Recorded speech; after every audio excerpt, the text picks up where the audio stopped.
Hi friends and welcome back to my channel, and today I am going to be doing a little book review for you. The book I'm going to be talking about today is I'm Glad My Mum Died by Jennette McCurdy. So let's just get on into it. I haven't made any notes for this video. This is just purely going to be my thoughts, my interpretations when I was reading this book, what I thought of it. And yeah, I just really wanted to sit down and talk about this one because it's been really controversial. Before I got the book, in fact, what actually made me get the book was I saw Jennette McCurdy on interviews, I read articles about it, and I was like, I have to read this book. So if you haven't read it yet, I mean, it sounds weird to say there'll be spoilers because it's non-fiction, it's a memoir, so spoilers seems a bit weird, but I am going to be talking about a lot of the content in the book. So if you haven't read it yet and you don't want me to sort of give away anything that's in the book, then maybe go and read it first. But yeah, if you're interested, if you have read the book or you're just interested in hearing about it, then definitely stick around. So firstly, can we just appreciate the cover? I mean, it is, I love it. The colours, just the picture, the text, like everything, the title, like that is such a good title. It is a good title, no matter what you think of it. It's shocking. It immediately grabs your eye. Like when I was reading this book in coffee shops, the amount of people that would do like a double take at me and be like, what the hell is she reading? Purely because of the title, which in itself is so funny that this is such a controversial title. I actually saw an article about people were talking about if it would have made a difference if it was called I'm Glad My Dad Died. And there was a lot of debate about it because of the fact that mums are just seen as saints in our society. You know, no one likes to say anything bad about their mum because they are the people that give birth to you and they raise you and they hopefully do right by you, feed you, put clothes on your back, give you a nice, warm, safe house to live in. So there's this real stigma about saying anything controversial about your mum, and certainly saying, I'm glad my mum died is a pretty controversial statement. So straight off the bat, I was just intrigued. So I'm going to talk a little bit about my background, I guess, with Jennette McCurdy, what I knew of her before reading this book. Basically, all I knew about Jennette McCurdy was that she was on a show called iCarly. It was a Nickelodeon show that my younger sisters watched. I was a little bit too old to watch stuff like that, so I was really not into it. In fact, I remember finding iCarly particularly annoying. Anytime I'd walk in the living room and my little sisters were watching it, I'd just be like, ugh, like that and Hannah Montana, and The Sweet Life of Zach and Cody. I feel like they were all kind of out at the same time, but that could be wrong. My timings could be wrong, but they kind of feel like they were out about the same era. Drake and Josh as well was another one. There was loads of these kind of tweenage sitcom shows. I don't know really what you would call them, but they were all of that kind of same genre. But iCarly was one that I do vividly remember because I just remember it being so loud and in your face, and I just found it so annoying. Um, so that's all I knew of Jennette McCurdy. I did instantly recognise her though when I saw the front cover of this book. I did know who she was. She's got a very recognisable face, especially that expression. I remember her doing that expression on the show. So I was like, oh, this is really interesting. And I also had it in my mind that, you know, she's not really done anything since iCarly to my knowledge. Um, so yeah, I decided to pick the book up. And what I will say about this book is it tackles a lot of really difficult subjects. I mean, obviously, the death of a parent is a pretty big subject, but also it tackles things like mental and emotional abuse. It tackles eating disorders like bulimia and anorexia. It tackles the problems of being a child star and the entertainment industry in general. So there are so many big things that this book dives into, but I think Jennette McCurdy has a really amazing ability to talk about these things in a really unique and relatable and comedic way so that you could be reading like a really dark sort of passage in this book and still find it kind of weirdly humorous and not light-hearted. That's maybe the wrong word to describe it, but it just doesn't feel as dark and heavy the way Jennette McCurdy talks about it, which I think is a real strength of hers to be able to do that. Because I think that makes it appeal to more people. Even just the title being so blunt and brash and being like, "Yep, I'm glad my mum died," is just like that is typical of the voice that you hear coming through in her book.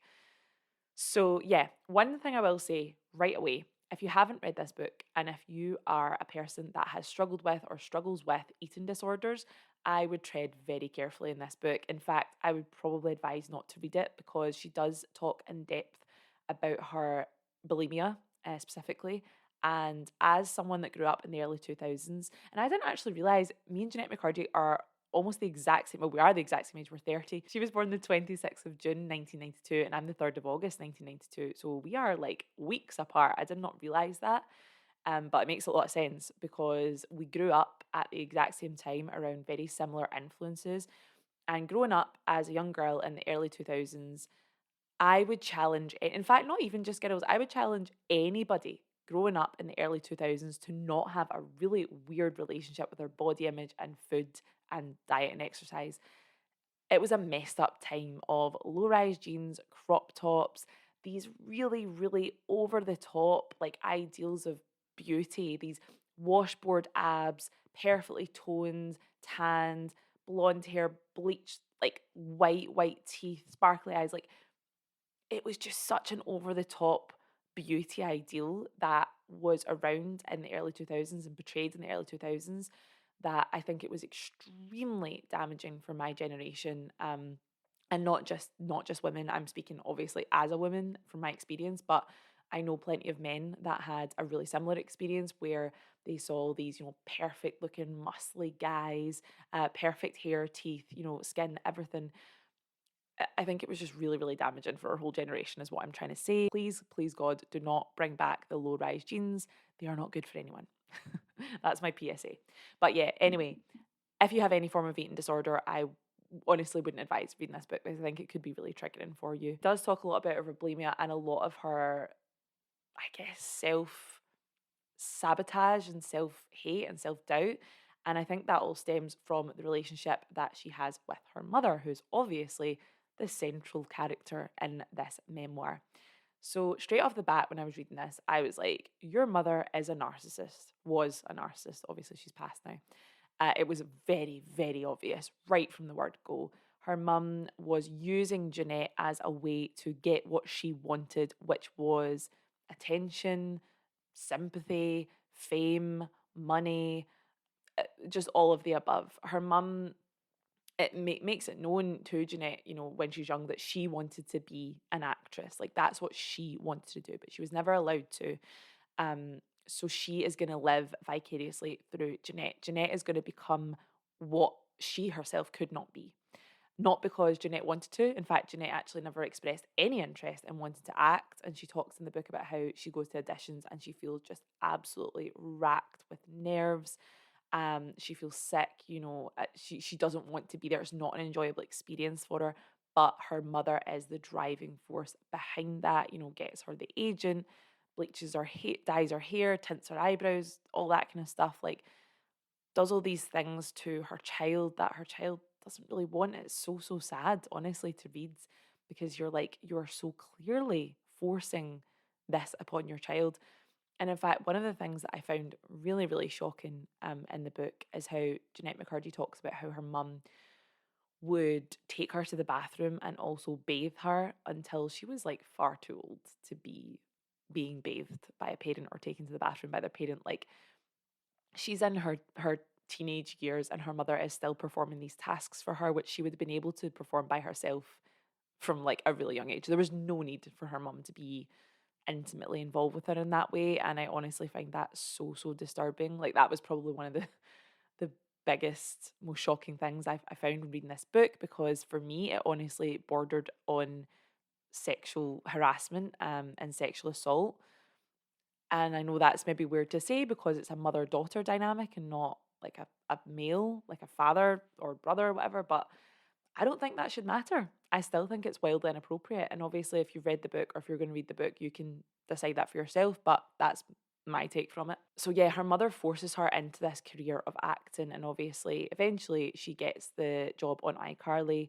And she talks in depth about her experience working on a big show like iCarly and working on with a big network like Nickelodeon. What I think she does really, really cleverly is she doesn't really name a lot of people. She does name Miranda Cosgrove, her co-star on iCarly, and they seem to have a really nice relationship, which is great. Um, but she doesn't really name any of the people that she talks negatively about. Like she refers to this one person, she refers to him as the creator, which I believe is the director of iCarly.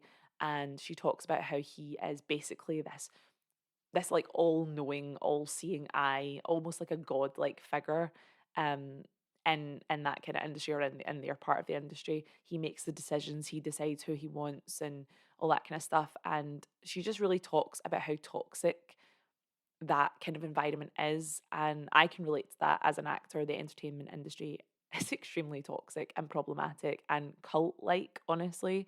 We do have these figures that we believe to hold all the power, and like they should be worshipped. And it's so ridiculous. And the older I get, the more disillusioned I get with that side of the industry, because I just believe that we're all human and we shouldn't be pitted against each other, especially, child actors told that, they're not whatever, thin enough, pretty enough, good enough, talented enough. It's so, so toxic and so, so problematic. And it just shouldn't be the way it is. But I think this book does a really good job of exposing that without, she's not, I don't think she's attacking anyone directly. I mean, she's not naming them, so she's not technically exposing them.